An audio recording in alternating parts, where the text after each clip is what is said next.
จากนี่มาสู่นี่ข้าวเหนียวมะม่วงข้าวเหนียวมูนนี่กะทิคือบ่เห็นละว่าลาดลงไปละว่าชวาบ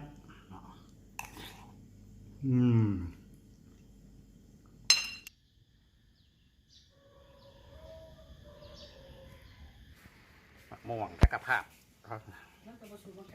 หน่วยแดงอองตองโบเมนR2 E2 บ่จักรพรรดิบ่เห็ดข้าวเหนียวมะม่วงด้วยเนาะเห็ดข้าวเหนียวมูนเลยเห็ดข้าวเหนียวมะม่วงข้าวเหนียวมะม่วงมะม่วงจักรพรรดิ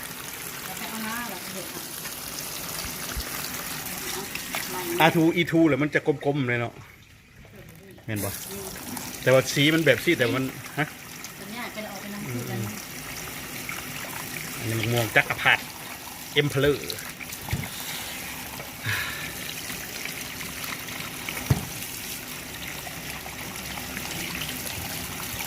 เอ็มเพลอร์แมงโก้เอ็มเพลอร์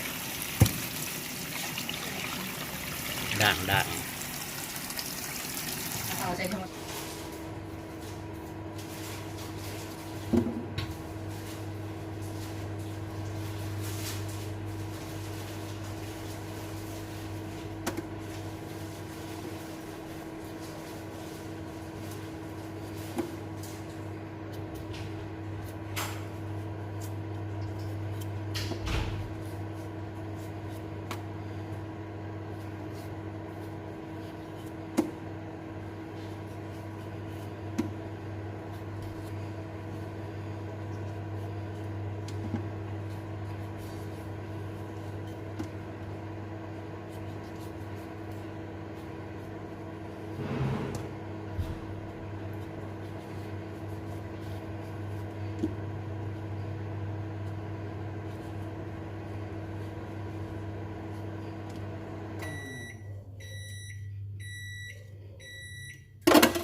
ร้อนๆเลยมาหม่ำกัน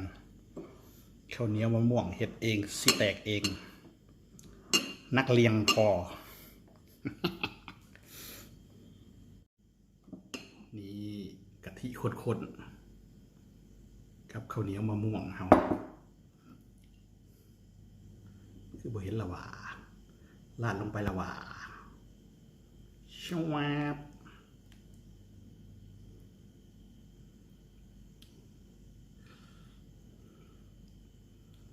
ลาดกะทิลงไป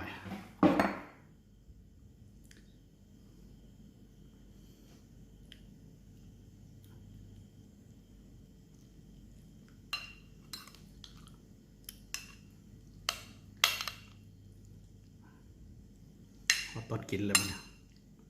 พอตอนมาหม่ำแล้ว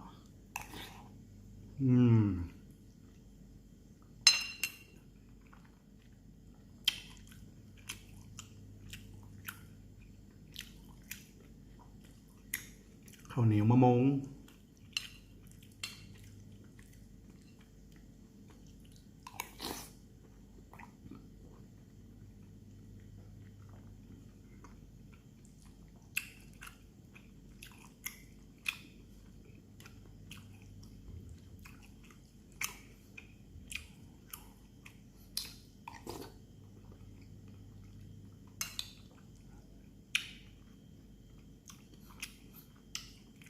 ใหญ่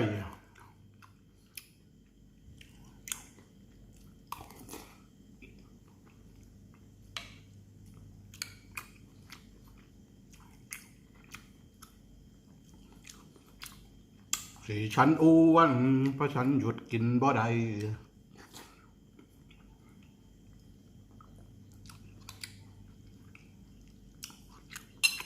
โคตรหวานมะม่วงจักรพรรดิหวานนะครับสีมันก็งามๆนะออกแดงๆเหลืองๆแดงอมเหลืองอมส้ม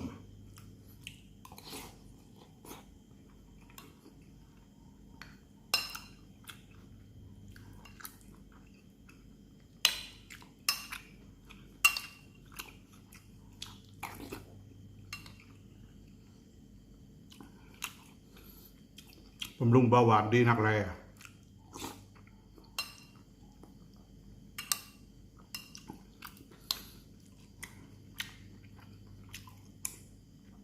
ใหญ่